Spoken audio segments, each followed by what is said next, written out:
Do you ever felt left out in a room of people? Not because you don't get along with them, but just because you can't relate to them. You're not a so-called NPC. It turns out I just hadn't found my people yet, my right room. So I built one, and you're in it now. Welcome.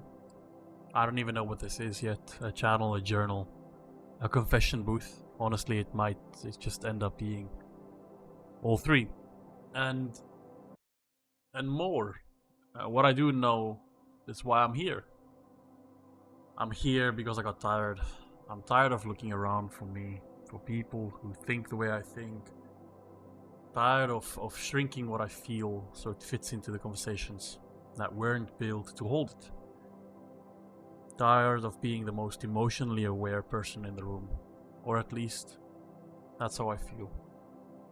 Not necessarily feeling alone because of it, but feeling things and wondering if others feel them as well. In an age where we are so connected and informed, we have never been more disconnected from our emotions. And something shifted in me recently. Instead of going out and trying to find my people, I decided to build something and let them find me. That's what this is. The beginning of something I genuinely don't have a full map for. And I think that's exactly the point. I want to start something honest. I want to see the world emotionally before I see it logically. That's just the truth. Before I process the facts, the situation, I already felt the weight of it. You know, when you walk into a room and the air is just shifted, when you get that gut feeling about what's about to happen. I've already picked up on the tension in somebody's voice, or the gap between what somebody says and what they actually mean, or the subtle changes and the behavior that just throws your overthinking mind into overdrive. Only to always find out that you were right. Can you relate to that? And when I was young, I didn't realize what it was or how to act around it. It made me stand out. I realized that others judged you and treated you differently because of certain things in your life. You knew it. You didn't want them to, but they did. And the subtle differences between people who were real versus those who just showed face. Because nobody ever told me it was just normal. You grow up. Especially as a man. And the message is pretty consistent. Manage it, suppress it, take things at a face value. Which is the worst decision you can make. Learn to listen to your body. Read the room, the tension, the energy, the body language.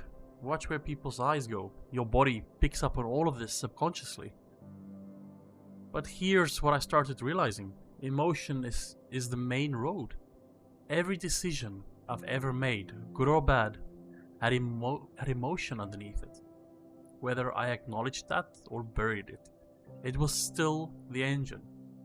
I wonder sometimes, genuinely wonder, do other people experience this in the same way as I do? Do you wake up and immediately feel the tone of the day before you've even checked your phone? Do you replay conversations at 2 a.m.? Not because you're anxious, but because something in them didn't sit right. And you're trying to figure it out. What? I do that constantly. Doesn't everybody? Or are they hiding it? Suppressing it? Because they're doing the same thing as what I'm doing. And I'm not saying it's always useful. Sometimes it's exhausting. But I stopped trying to switch it off. And I started trying to understand it. That's a very different thing. Unless melancholy hits. Which is the strangest emotion in the world. The only one where you don't care about anything and yet somehow it gets things done. Okay.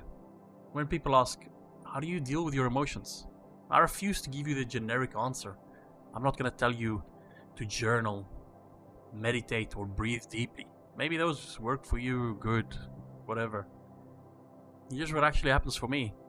When something hits me, and I mean really hits me, Whether that's frustration, grief, or a feeling of being misunderstood, my first instinct used to be intellectualize it immediately, to analyze it to death, so I don't have to sit in it. Because sitting in it is just uncomfortable. Sitting in it means admitting to that I don't have control over it. This feeling right now. And that felt like a failure. What I've learned to do instead. And this is still a work in progress. I'm not standing here as somebody who has figured this out. Is to name it before I explain it. No, not I'm frustrated because of this situation is unfair. That's explanation. I'm frustrated, full stop. Just let that be true for a minute. There's something that happens when you stop rushing past the feeling to get to the lesson. The lesson actually comes to you. When you give the emotional space just to exist without immediately putting it on trial. The other thing, and this one's harder, I've had to learn the difference between processing emotions and performing them. Processing is an internal. It's quiet, it's honest. Performing is when you're going through the emotions of being emotional in a way that you think is expected. And men do this a lot. In reverse, actually. We perform, not feeling things. We perform being fine. And I'm done performing. So here's the real reason I started this.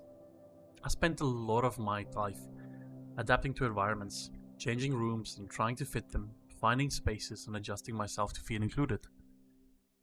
And I've met good people that way. Don't get me wrong, but the version of me that shows up when I'm constantly adapting, that's not me. There's a full version of me that gets excited about the ideas at 11 PM that I genuinely can't explain, that most people without watching their eyes glaze over. There's a version of me that wants to talk about emotional intelligence, masculinity, growth. Not in an abstract way, but in a real way. Like, what does it actually look like to become a better man? Not a softer man, not a harder man, a more honest man. And I got tired of editing that version of myself that just fits the room I was already in. So the plan changed. I'm not going to keep looking for people around me who want to match where I've grown into. I'm going to build something here.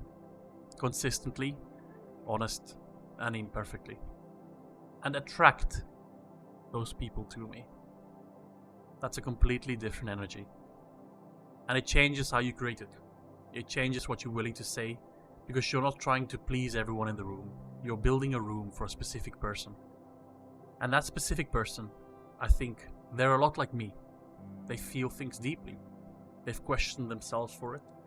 They're somewhere on a path of figuring out what it means to show up fully in relationships, in work, and who they're becoming. This channel's for them. It's for me. Which means it's possibly for you. If you made it this far, I'd bet on that. I just want to use this platform to set myself free. It sounds dramatic and even cliche, but it means practically. I mean practically. Freedom for me, it looks like I'm saying what I actually think. And I'm not waiting for permissions to think it. It looks like building something on my own terms, rather than waiting for somebody to hand me an invitation. It looks like choosing what I speak about because it matters to me, and trusting that things that matter deeply to one person usually matter deeply to many people who just haven't found the words yet. I've spent a lot of time being passionate about things privately, letting thoughts live in my head, or in notes that no one ever sees, even myself. And there's something about that which is safe, but it's also kind of hiding. This is me stepping out of that. Not because I think I have all the answers, I don't. Not because I'm further along than you, I might not be. Not because I think out loud, with you honestly in public. That's where growth actually accelerates for me. And whoever's watching. And I want to grow. I genuinely want to look back at this episode in 2 years and cringe a little how unpolished it was. Because that means I moved. That means something's changed. That is the future I'm building towards. Before I go, I want to leave you with something to sit with. Not a question to answer in the comments. Not a call to action, just something to hold for a minute after the video ends. Ask yourself, where are you performing right now in your life, in your relationship, and how you show up with people who are watching? Where is the version of you that you're presenting? Not the full version. I'm not asking because there's a right answer. I'm asking because I think most of us know, we feel it.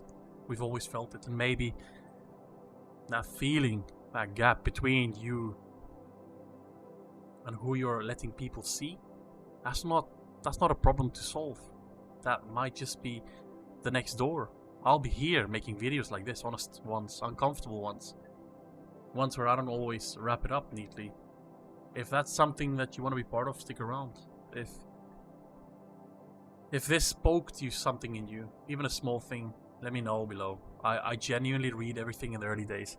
And if you know someone who needs to hear this, the kind of person who wants to feel as much and wonders if that's a flaw, send it to them. And just take care of yourself. I mean, yeah. Thank you. I'll see you in the next one.